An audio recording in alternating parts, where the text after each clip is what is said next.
BSc part second के students के लिए हमारा अल्कोहल वाला ये जो पोर्शन चल रहा था, उसी के अंतर्गत केमिकल प्रॉपर्टीज़ ऑफ अल्कोहल्स को हम लोग स्टडी कर रहे थे, जिसमें मैंने बताया था कि अल्कोहल्स की रिएक्शंस को OH ग्रुप से जो संबंधित अपक्रियाएं हैं, उनमें दो तरह की रिएक्शंस को हमने अभी देखा था।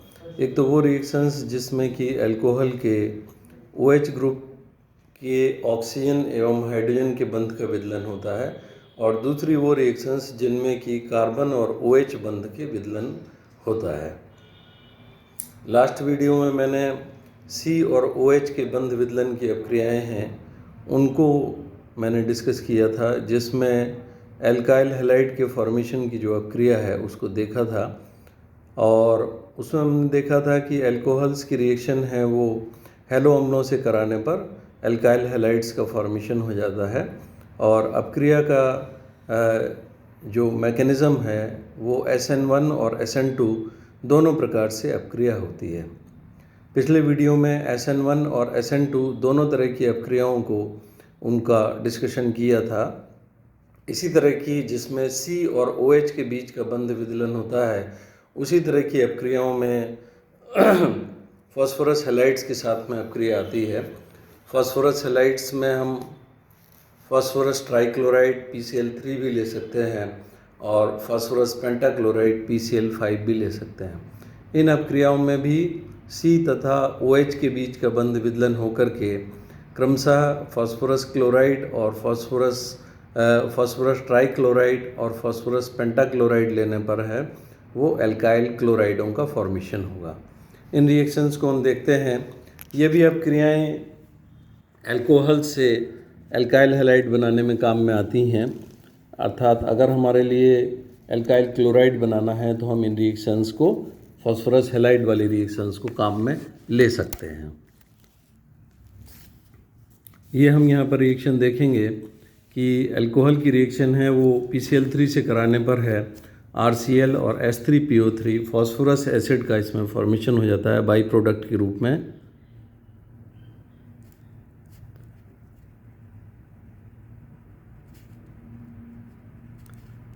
फास्फोरस एसिड का फॉर्मेशन हो जाता है। PCl5 के साथ में अपक्रिया कराने पर RCl alkyl chloride, POCl3 phosphorus oxychloride और HCl का फॉर्मेशन होता है। इस प्रकार से ये अपक्रियाएं भी जो है C और OH, अब इसमें भी हम देखेंगे एल्काइल ग्रुप के कार्बन और OH के बीच का बंध का विदलन हुआ, और एल्काइल ग्रुप के कार्बन और क्लोरीन के बीच का बंध बना, अर्थात ये अपक्रियाएं भी R और OH के बंध के विदलन की अपक्रियाएं हैं, और इस प्रकार से एल्काइल क्लोराइड का इसमें फॉर्मेशन।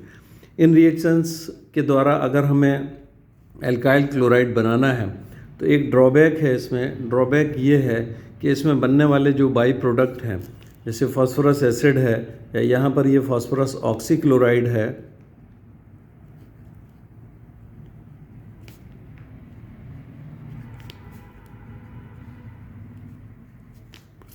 ये बाई प्रोडक्ट के रूप में जो प्राप्त हो रहे हैं ये विस्कस लिक्विड होते हैं, अर्थात गाढ़े द्रव होते हैं, और इनको अपक्रिया मिश्रण से पृथक करना है वो थोड़ा डिफ़िकल्ट होता है।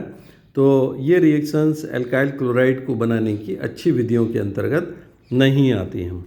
अब हम अगली रिएक्शन जो देख रहे हैं, रिएक्शन विद थायोनाइल क्लोराइड, ये अगर हमें एल्काइल क्लोराइड अल्कोहल से बनाना है तो उसमें ये अच्छी जो है मेथड के रूप में जानी जाती है, गुड मेथड है for the preparation of alkyl chloride. Thionyl chloride या SOCl2 के साथ में अपक्रिया प्रीडीन की उपस्थिति में कराई जाती है, और इसमें जो है एल्काइल ग्रुप के कार्बन और OH के बीच का बंध विदलन होकर के RCl का इसमें फॉर्मेशन हो जाता है। सल्फर डाइऑक्साइड गैस बाहर निकल जाती है और HCl प्रीडीन द्वारा अवशोषित कर लिया जाता है। प्रीडीन बेसिक होता है तो ये HCl को अवशोषित कर लेता है और ये सॉल्ट के रूप में सेटल डाउन हो जाता है। RCl हमें इस अपक्रिया में शुद्ध मात्रा में प्राप्त हो जाता है। तो एल्काइल क्लोराइड को बनाने की थायोनाइल क्लोराइड के साथ में ये जो अपक्रिया है ये अच्छी अपक्रिया, गुड सिंथेटिक मेथड है के रूप में जानी जाती है। क्योंकि इसमें जो बाई प्रोडक्ट्स हैं उनको सेपरेट करना है। जैसे मैंने ऊपर वाली रिएक्शन में बताया था यहाँ पर बाई प्रोडक्ट्स को सेपरेट करना गाढ़े द्रव होने की वजह से डिफ़िकल्ट होता है, जबकि इसमें बाई प्रोडक्ट हैं वो आसानी से सल्फर डाइऑक्साइड गैस के रूप में बाहर निकल गया, HCl pyridine के द्वारा अवशोषित कर लिया जाए और प्योर मात्रा में हमें एल्काइल क्लोराइड का फॉर्मेशन हो गया। अल्कोहल से एल्काइल हैलाइड बनाने की यह उत्तम विधि है। इस विधि में सल्फर डाइऑक्साइड बाहर निकल जाती है, जबकि HCl pyridine द्वारा अवशोषित कर लिया जाता है, अतः शुद्ध RCl हमें प्राप्त हो जाता है। तो ये वो रिएक्शंस हमने अभी तक देखी हैं, कुछ रिप्रेजेंटेटिव रिएक्शंस जिनमें कि अल्कोहल के C और OH के बीच का बॉन्ड है वो टूट रहा है। इससे पहले हम रिएक्शन देख चुके थे जिनमें ऑक्सीजन और हाइड्रोजन के बीच का बॉन्ड टूटता था। आगे और जो रिएक्शंस हैं केमिकल प्रॉपर्टीज़ में मोनोहाइड्रिक अल्कोहल के, उन रिएक्शंस के अंतर्गत आती हैं अल्कोहल्स की oxidation reactions,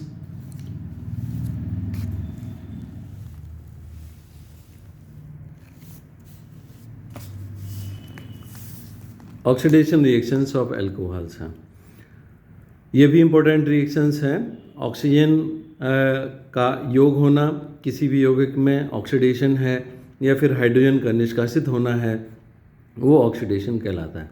oxidation of alcohol है, प्राइमरी अल्कोहल ऑक्सीडेशन करने पर है वो पहले एल्डिहाइड देते हैं। फर्स्ट प्रोडक्ट प्राइमरी अल्कोहल के ऑक्सीडेशन का एल्डिहाइड होता है, और अगर हम प्रबल ऑक्सीकारक के द्वारा ऑक्सीकरण करा रहे हैं तो एल्डिहाइड चूँकि ऑक्सीकरण के लिए अति संवेदनशील होते हैं, तो ये पुनः ऑक्सीकृत होकर के कार्बोक्सिलिक अम्लों में परिवर्तित हो जाते हैं। इस प्रकार से जो प्राइमरी अल्कोहल हैं वो ऑक्सीडेशन पर फर्स्ट प्रोडक्ट के रूप में एल्डिहाइड देते हैं, और अगर हम स्ट्रॉन्ग ऑक्सीडाइजिंग एजेंट ले रहे हैं तो चूँकि एल्डिहाइड ऑक्सीकरण के लिए अति संवेदनशील होते हैं, तो ये फाइनली ऑक्सीडाइज होकर के कार्बोक्सिलिक अम्ल में परिवर्तित हो जाते हैं। स्कीम को यहाँ पर दिखाया गया है। प्राइमरी अल्कोहल लिया हमने, ऑक्सीडेशन किया, पहले एल्डिहाइड बना, फिर ऑक्सीडेशन करने पर कार्बोक्सिलिक अम्ल प्राप्त हो गया। तो ये जो है प्राइमरी अल्कोहल्स के ऑक्सीडेशन की स्कीम है, रिप्रेजेंटेटिव के रूप में हमें दिखाया है। यहाँ पर दोनों तरह की जो यौगिक बन रहे हैं हमारे, एल्डिहाइड हैं और कार्बोक्सिलिक एसिड हैं। ये इम्पोर्टेंट क्लास ऑफ कंपाउंड हैं, और इनको बनाने में अल्कोहल का ये जो मेथड है ये हम काम में लेते हैं।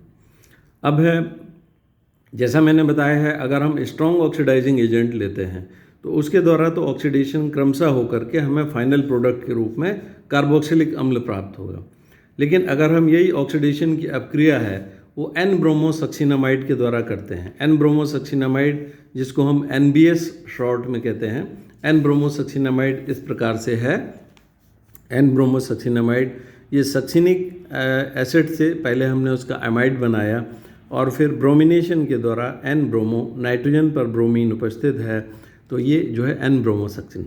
N-ब्रोमोसक्सिनामाइड एक स्पेसिफिक ऑक्सीडाइजिंग एजेंट है, जो कि हम कह सकते हैं कि एक माइल्ड ऑक्सीडाइजिंग एजेंट के रूप में या दुर्बल ऑक्सीकारक के रूप में ये काम में आता है, और इसके द्वारा ऑक्सीकरण होकर के प्राइमरी अल्कोहल के ऑक्सीकरण के द्वारा है वो हमें एल्डिहाइड के स्टेप पर ही यह क्रिया है वो रुक जाती है।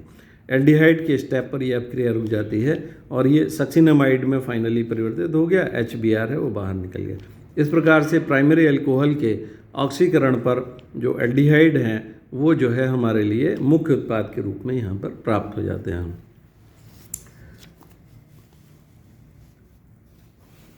ये जैसे मैंने बताया है कि प्राइमरी अल्कोहल हमने लिया, N-ब्रोमोसक्सिनामाइड के द्वारा ऑक्सीकरण कराया, तो इससे एल्डिहाइड बना और सक्सिनामाइड इसमें पृथक हो गया, HBr निकल गया।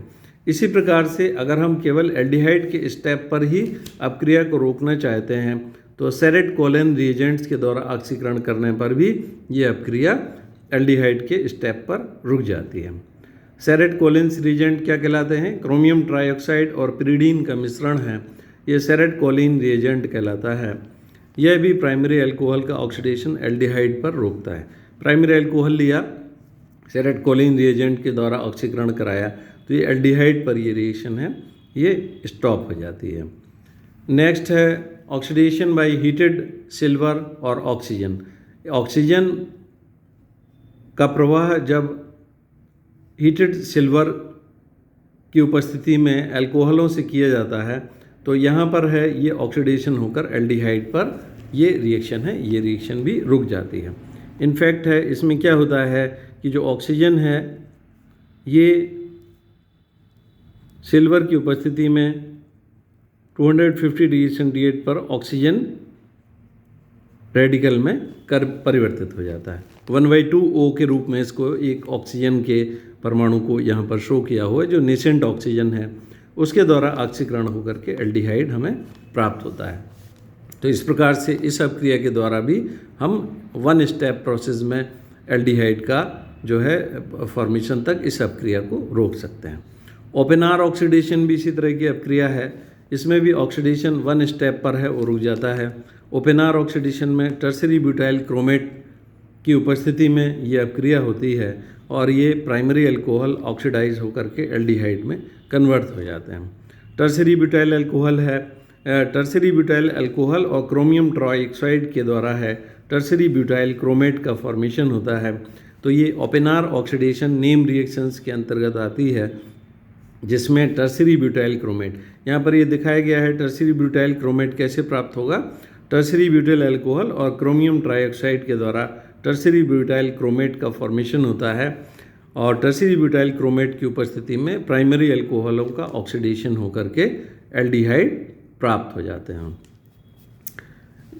नेक्स्ट रिएक्शन है डिहाइड्रोजनेशन रिएक्शन। डिहाइड्रोजनेशन रिएक्शन का मतलब है रिमूवल ऑफ हाइड्रोजन है। तो मैंने जैसे बताया था शुरू में कि किसी भी यौगिक का जो ऑक्सीकरण है वो दो तरह से हो सकता है, या तो हम ऑक्सीजन का उसमें संयोग कराएं या फिर हाइड्रोजन का रिमूवल कराएं। तो हाइड्रोजन का रिमूवल डिहाइड्रोजनेशन अल्कोहल में हम कैसे करते हैं, कॉपर की उपस्थिति में 300 डिग्री सेंटीग्रेड पर जब अल्कोहलों की प्राइमरी अल्कोहल्स की वाष्प को प्रवाहित किया जाता है तो एल्डिहाइड हमारे लिए प्राप्त होते हैं और हाइड्रोजन गैस इसमें निष्कासित हो जाती है। इस प्रकार से ये विहाइड्रोजनीकरण की अपक्रिया हैं जिनमें कि हाइड्रोजन का निष्कासन होता है। नाउ है oxidation by potassium dichromate and concentrated H2SO4। तो ये प्रबल अम्लीय सांद्र H2SO4 तथा पोटेशियम डाइक्रोमेट द्वारा अल्कोहलों का ऑक्सीकरण होकर के, अब देखिए potassium dichromate K2Cr2O7 plus concentrated H2SO4 का जो मिश्रण है ये एक अति प्रबल ऑक्सीकारक है। प्रबल ऑक्सीकारकों के द्वारा जब ऑक्सीकरण किया जाता है तो ये ऑक्सीडेशन की रिएक्शन है, ये पहले स्टेप पर ना रुककर क्रमशः होती है और पहले स्टेप में तो एल्डिहाइड का फॉर्मेशन हुआ और नेक्स्ट स्टेप में कार्बोक्सिलिक अम्ल का फॉर्मेशन हो गया। इस तरह से पोटेशियम डाइक्रोमेट एंड सांद्र H2SO4 के द्वारा ऑक्सीकरण होकर एल्डिहाइड और क्रमशः कार्बोक्सिलिक अम्ल प्राप्त होते हैं। तो ये तो प्राइमरी अल्कोहल की, इसमें फिर से मैं ब्रीफ में बता देता हूँ कि अगर हम दुर्बल ऑक्सीकारक लेते हैं तो हम प्राइमरी अल्कोहल्स का जो ऑक्सीकरण है वो एल्डिहाइड के स्टेप पर रोक सकते हैं। अगर हमने प्रबल ऑक्सीकारक ले लिया तो फिर ये जो प्रोसेस है ये एल्डिहाइड के स्टेप पर नहीं रुकेगा, क्योंकि एल्डिहाइड स्वयं ऑक्सीकरण के प्रति संवेदनशील होते हैं और फिर अल्टीमेटली हमें कार्बोक्सिलिक अम्ल ही प्राप्त हो जाएंगे। नाउ है ऑक्सीडेशन ऑफ 2 डिग्री अल्कोहल्स। अब ये तो प्राइमरी अल्कोहल का या 1 डिग्री अल्कोहल के ऑक्सीकरण के बारे में हो गया। अब द्वितीयक अल्कोहलों का ऑक्सीकरण हम देखते हैं। द्वितीयक अल्कोहल ऑक्सीडेशन पर कीटोन्स देते हैं, तो सेकेंडरी अल्कोहल हैं उनके ऑक्सीडेशन पर कीटोन प्राप्त होते हैं। हमने ये जैसे एक रिप्रेजेंटेटिव सेकेंडरी अल्कोहल लिया है तो इसमें अगर हम NBS एन ब्रोमोसक्सिनामाइड लेंगे, एन ब्रोमोसक्सिनामाइड मैंने जैसे पहले बताया है कि 1 स्टेप ऑक्सीडेशन को ही प्रमोट करता है। 1 स्टेप में प्राइमरी अल्कोहल से NBS की अपक्रिया से एल्डिहाइड बन जाते हैं और यहाँ पर 1 स्टेप प्रोसेस में कीटोन का फॉर्मेशन होता है, सक्सिनामाइड इसमें पृथक हो गया। और अन्य अगर हम ऑक्सीकारक भी लेते हैं तो उनके द्वारा भी ये कीटोन पर ही ऑक्सीडेशन रुक जाता है। क्यों रुक जाता है? क्योंकि एल्डिहाइड जो बनने वाले हैं प्राइमरी अल्कोहल के ऑक्सीकरण पर फर्स्ट स्टेप में जो एल्डिहाइड बनते हैं, चूँकि उनकी स्वयं की जो क्रियाशीलता ऑक्सीकरण के लिए है वो अत्यधिक है, तो उनका पुनः ऑक्सीकरण होकर कार्बोक्सिलिक अम्ल प्राप्त होंगे। लेकिन अगर हमने सेकेंडरी अल्कोहल का ऑक्सीकरण किया है तो उसके द्वारा हमारे लिए कीटोन प्राप्त होते हैं और कीटोन जो है वो ऑक्सीकरण के लिए बहुत कम संवेदनशील होते हैं, तो ये अपक्रिया कीटोन के स्टेप पर ही आकर के रुक जाती है। तो अगर हमने ये एक रिप्रेजेंटेटिव सेकेंडरी अल्कोहल लिया है तो इसमें ये कीटोन पर रुक गई। सोडियम डाइक्रोमेट और सांद्र H2SO4 के द्वारा भी अगर हम कराएंगे तो ये कीटोन पर पहले अपक्रिया रुक जाएगी। इसको हम आगे स्टडी करेंगे। और अगर हम लंबे समय तक पोटेशियम डाइक्रोमेट या सोडियम डाइक्रोमेट एवं सांद्र H2SO4 के साथ में अपक्रिया कराते हैं तो इन कीटोन्स का भी फर्दर ऑक्सीकरण होने लगता है, जिसको हम आगे नेक्स्ट वीडियो में डिस्कस करेंगे। यहाँ पर हम देख लें कि इनिशियल स्टेज पर अगर हम इसको ऑक्सीडाइज करेंगे इवन स्ट्रॉन्ग ऑक्सीडाइजिंग एजेंट के द्वारा, तब भी हमें कीटोन ही मेन प्रोडक्ट के रूप में प्राप्त होंगे। तो सेकेंडरी अल्कोहल के साथ में हमने देखा कि माइल्ड ऑक्सीडाइजिंग एजेंट के साथ तो कीटोन प्राप्त होने ही हैं और स्ट्रॉन्ग ऑक्सीडाइजिंग एजेंट के साथ भी इनिशियल स्टेज पर हमें कीटोन ही प्राप्त होंगे।